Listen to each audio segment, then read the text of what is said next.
The North Atlantic Treaty Organization is the most powerful alliance in the world. It is no surprise that 30 countries are currently members of it. If we get out the chalkboard and think about why countries do or do not join, some of the reasons are straightforward.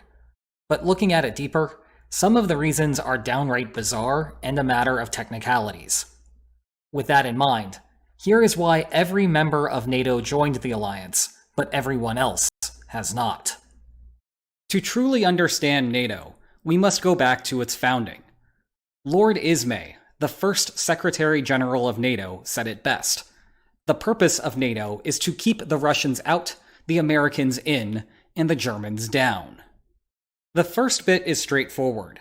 It's the only thing people born after 1940 think about, which at this point is just about all of us.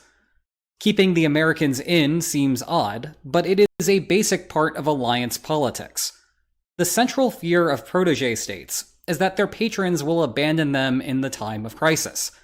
After all, the US had sat out the first 2 years of World War II, and Europe did not want to repeat that experience.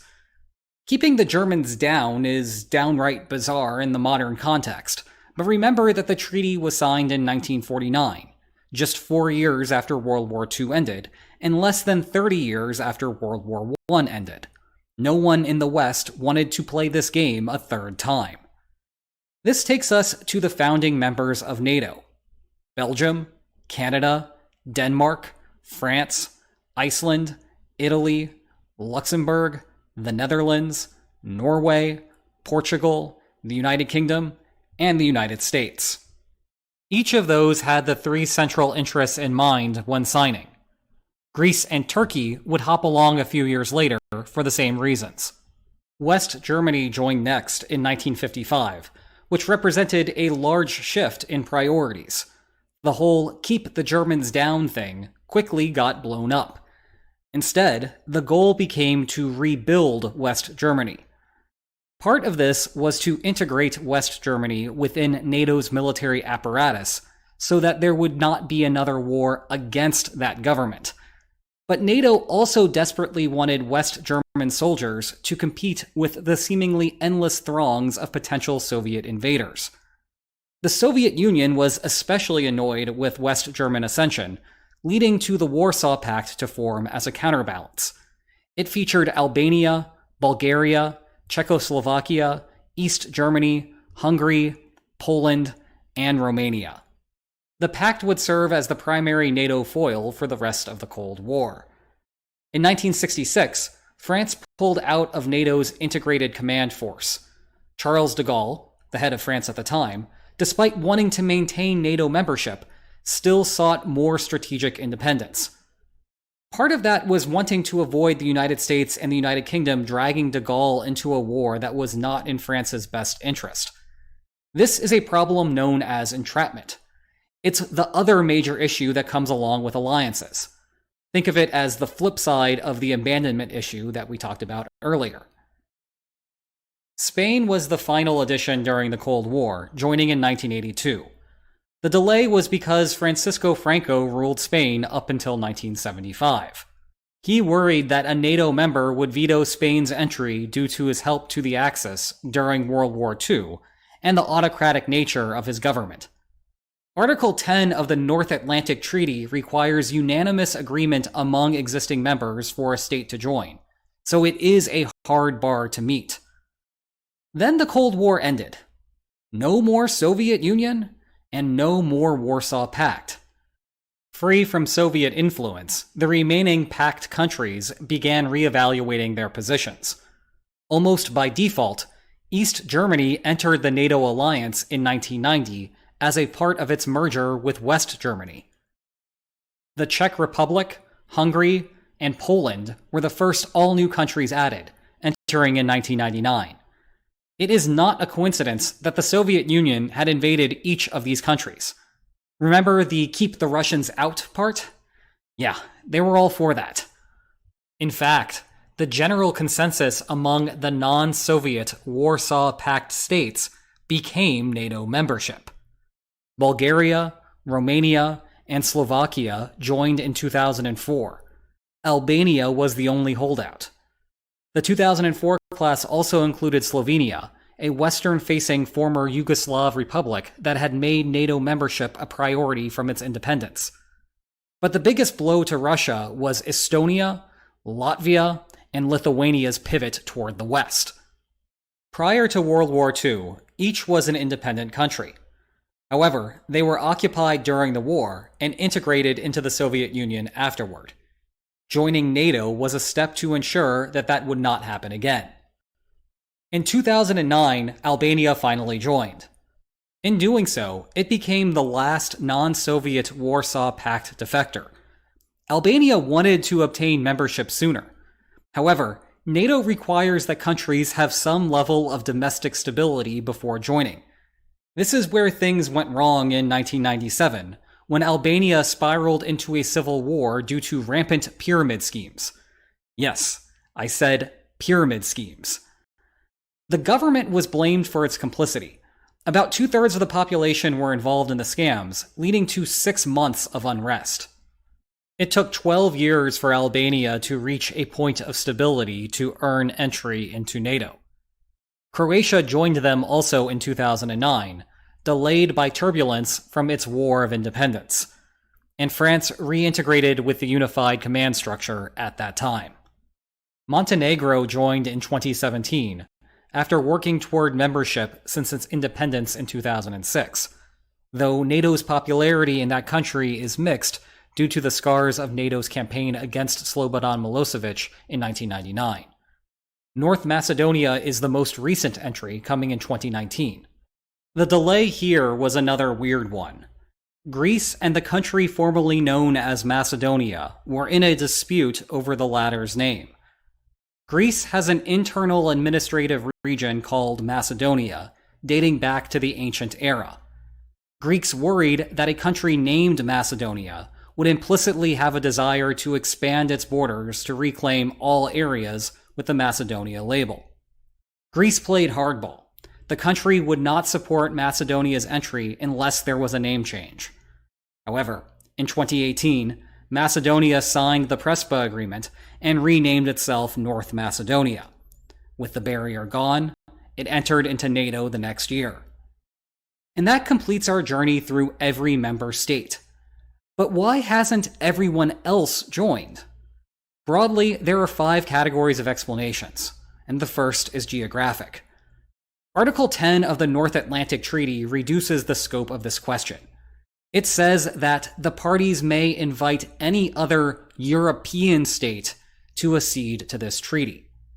The United States and Canada are allowed to contribute by virtue of being founding members. But this immediately eliminates Mexico, the next country south, from consideration. Countries further south, like Brazil, also need not apply, despite President Trump expressing a preference for Brazil's membership in 2019. It also rules out other traditional U.S. partners, like Australia, New Zealand, Pakistan, the Philippines, and Thailand. They were once a part of an organization called CETO. It was like NATO, but for Southeast Asia. It did not have the same buy-in from its members as NATO, though, and it folded in 1977. The Europe-only rule also eliminates Japan and South Korea, despite their common alignment with Western interests. Taiwan is in the same boat, except it's also missing the state part of the equation. The second class of explanations is dislike of NATO. Heading back to Europe, we can remove Russia from the discussion. The sentiment of Lord Ismay's philosophy of keeping the Russians out is mutual. We can also cross off Russia's alliance partners. The Collective Security Treaty Organization is Russia's version of NATO for Soviet successor states. Belarus is part of it, never mind the fact that its president, Alexander Lukashenko, is best friends forever with Vladimir Putin. Meanwhile, Kazakhstan has a small portion of its country within continental Europe, but it is in the CSTO as well. Armenia is not a part of continental Europe because the Caucasus lie just north. Sometimes it gets lumped into being European anyway. Regardless, they have the CSTO knock against them. In addition, Turkey does not have diplomatic relations with Armenia, so there would be a veto problem there too. The last CSTO issue is with Serbia, who is an observer state within Russia's alliance.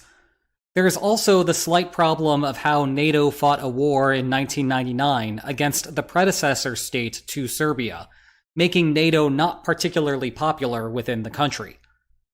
The third category is neutral states. For example, Austria was occupied by American, British, French, and Soviet forces at the end of World War II. But the country did not experience the same division as East and West Germany. Instead, the occupying forces withdrew in exchange for an Austrian declaration of neutrality, which its government passed a few months after independence. That keeps Austria out still today. Ireland is also a neutral country, though underlying tensions with Great Britain have historically troubled its relationship with NATO as well. Malta has been a neutral state since 1980, and Switzerland is the most famous neutral country of all, holding true to its principles for more than 2 centuries, since the Congress of Vienna and Napoleon's final fall. Sweden also began a policy of neutrality after the Napoleonic Wars, and Finland pursued that policy during the Cold War. However, Russia's invasion of Ukraine soured both Sweden and Finland on their neutrality positions, and they will now be joining eminently. Meanwhile, the Vatican straddles this category and the next, which is microstates.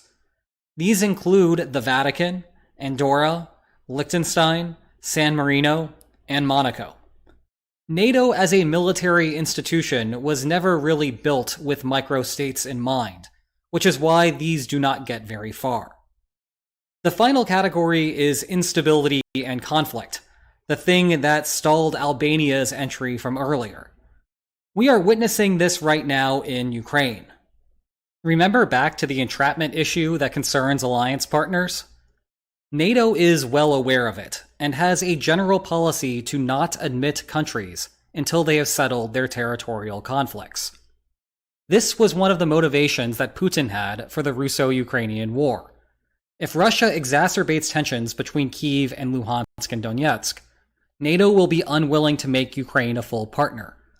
Indeed, the current war is history repeating itself. 14 years earlier, Georgia was getting close to joining NATO. That required settling issues with Abkhazia and South Ossetia. But Russia made this impossible by invading. And thus, there is no Georgia in NATO today. There are a few other less famous cases that fall under the instability umbrella. We can also cross off Moldova. It has been dealing with the separatist Transnistria region from its independence, and has Russian troops deployed on its de jure soil. Cyprus is out as well. This, oddly enough, involves another NATO member. In 1974, Turkey invaded Cyprus. The war lasted 1 month until, you guessed it, some lines were drawn on maps. Since then, Cyprus has been de facto split into regular Cyprus and northern Cyprus. That alone would be a problem. But to make matters worse, Turkish forces have aided northern Cyprus since that time, which adds an extra layer of complication because of Turkey's veto power. Azerbaijan won't work either. It has the Nagorno-Karabakh region in dispute with Armenia, fighting a war over it in 2020. Thus, it is a no-go. And the same is true for Bosnia and Herzegovina. This is a unique case. They have a membership action plan with NATO, so the holdup is explicit. The country is actually 2 separate entities with one central government: the Federation of Bosnia-Herzegovina and the Republic of Srpska. NATO is requiring that all its military facilities come under the control of the central government. The Republic of Srpska is holding out. Finally, we have Kosovo. Slovakia, Romania, Spain, and Greece do not recognize Kosovo's independence.